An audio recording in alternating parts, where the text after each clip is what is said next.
No vídeo de hoje, vamos falar um pouquinho sobre subliteratura. Será que isso existe mesmo? Tudo isso e muito mais depois da vinheta.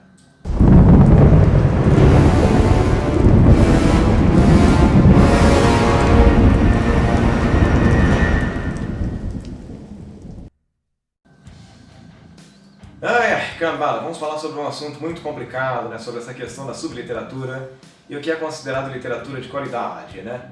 Eu acho que é uma discussão muito complicada porque isso daí tem a ver com o que a comunidade da crítica literária ou como a população aceita determinado autor.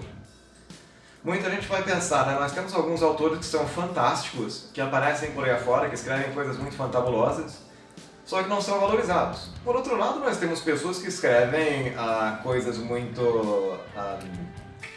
bom, vamos dizer, não insignificantes, mas coisas que não têm tanto valor estético, tanto valor histórico, mas que são valorizados porque já são conhecidos em alguma medida. É o caso do Chico Buarque, aqui uma opinião pessoal minha, falando bastante sério. Chico Buarque ele é ótimo com a escrita musical, mas os livros dele não passam absolutamente nada além do que nós já temos visto aí, né? Seria mais um desses livros que transmitem uma mensagem bastante banal, bastante comum. Então, o ápice do próprio Chico Buarque mesmo nessa questão da música. Então, são livros hoje que ninguém se lembra que ele escreveu. Não é alguma coisa que acontece, por exemplo, com o Machado de Assis, que é um homem que escreveu um material bastante profundo.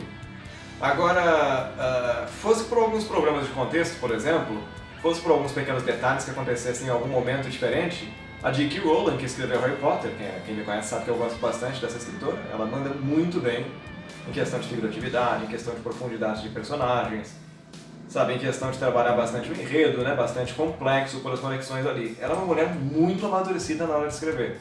Assim como foi a Agatha Christie, assim como foi Conan Doyle e outros autores assim de língua inglesa, ou desses idiomas aqui das Américas, também temos muitas vezes pessoas aí que foram desenvolvendo bastante material literário. Só que em algumas ocasiões, quando uma pessoa não trata de determinado assunto que é o considerado apropriado politicamente em algum determinado ponto da história, quando ele não assume uma determinada postura político-filosófica, algumas pessoas são jogadas ali de escanteio.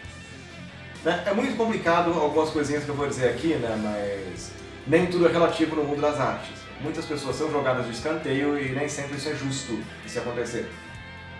Isso já quase aconteceu, por exemplo, com Machado de Assis em algum determinado ponto. Citei o nome do cabra aqui, então vamos falar sobre ele.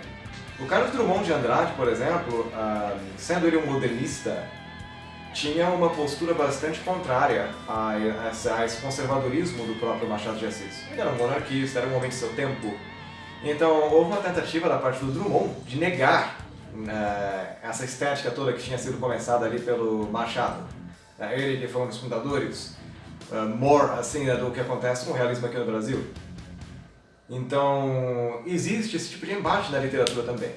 Um estilo, quando ele surge, sempre apaga as marcas, ou pelo menos produz um tipo de distanciamento daquele estilo que foi trabalhado no momento anterior. Foi assim com o romantismo, por exemplo, quando ele deu espaço para o realismo aqui no Brasil, foi uma coisa muito bem marcada. Com o Machado e os outros autores que vieram dessa forma. A mesma coisa acontece com toda aquela questão da poética. A poesia também tem marcas muito fortes.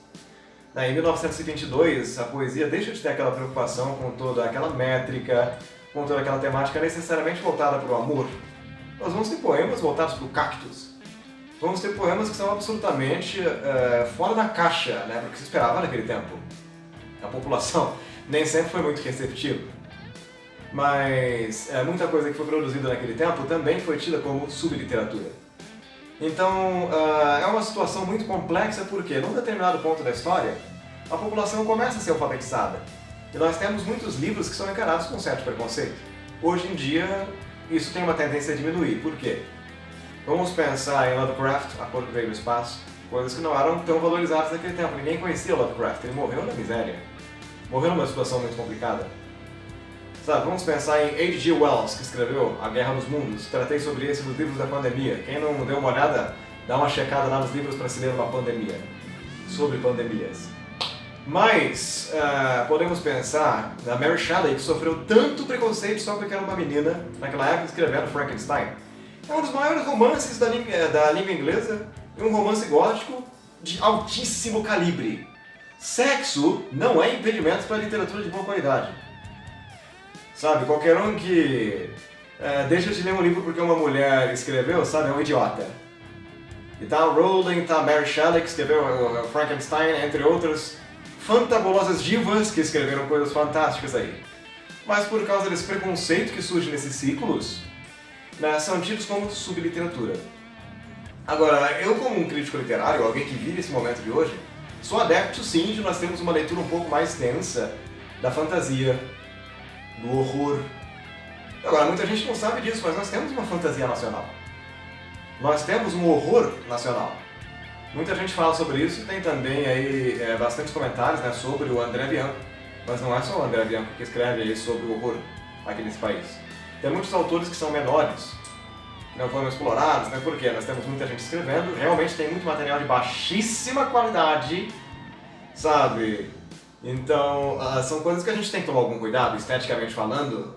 Tem livros que são uma verdadeira uma porcaria aqui no Brasil. Não posso falar isso, não vou citar nomes aqui para não ofender pessoas, né? Gostam de fazer as coisas com respeito, mas tem livros péssimos. Enredo repetitivo, estereótipos aparecendo o tempo todo, clichês à torto e à direito, personagens mal explorados, vários furos no roteiro, né, que nós chamamos de falhas na peripécia, vamos dizer assim, essas falhas em toda essa construção, que vamos chamar também, né, eu tinha falado isso no outro vídeo, que são as inverossimilhanças que acontecem aí. Um roteiro que ele é inverossímil porque tem várias falhas na sua própria constituição. Seja isso com toda aquela ideologia que surge, né, com acontecimentos cronologicamente falando que os personagens não bate a coisa quando você vai fazer as contas ali, né, sabe? São coisas que a gente tem que tomar algum cuidado. Tem muito livro de baixíssima qualidade aqui no Brasil, isso é verdade. Só que temos muitos escritores bons, sabe, que temos que explorar. Essa questão de subliteratura, eu acho que isso é você reduzir uma vastíssima gama que nós temos de autores aqui na região toda. Sabe, no norte, por exemplo, recentemente vendo aquele canal, né, o Fantástico Cursos, falando com o professor Alexander, cacetada! Sabe, eu me deparei com uma porrada de escritores lá do norte que trabalham, é o sertão punk, esse estilo que trabalha toda essa temática voltada para o norte, né, com essa punk, né, com uma espécie de rebeldia contra o sistema.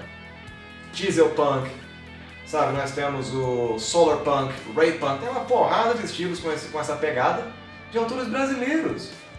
E ninguém tá nem aí pra isso, cara. Sabe, eu fui dar uma saboreada nesse tipo de coisa e não, eu não tenho essa visão um tanto quanto preconceituosa. Eu vou ler um livro, independente do gênero, das marcas, né, do gênero que ele pertence, vou observá-lo e determinar se aquilo lá tem alguma qualidade ou não. Independente do gênero, nós temos que observar o texto, o objeto, a mensagem que o autor está passando para todos nós. E não tratá-los com algum preconceito, né, como fazem alguns catedráticos ainda hoje em dia. Não podemos ter esse tipo de comportamento, não mais. Então, leiam fantasia nacional, leiam o horror nacional, leiam o drama nacional. Porque a impressão que eu tenho é que as pessoas se reduzem só à leitura dos clássicos e não observam o que está acontecendo hoje em dia. Essa história de subliteratura, tem alguns autores que são de pouca relevância? Temos. Mas não se enganem, tem brasileiros e brasileiras que são de altíssima qualidade, estou lendo alguns, conheço alguns autores, sabe, vou apresentá-los com o tempo aqui nesses meus quadros de crítica literária, mas fica aqui esse é o meu apontamento para vocês.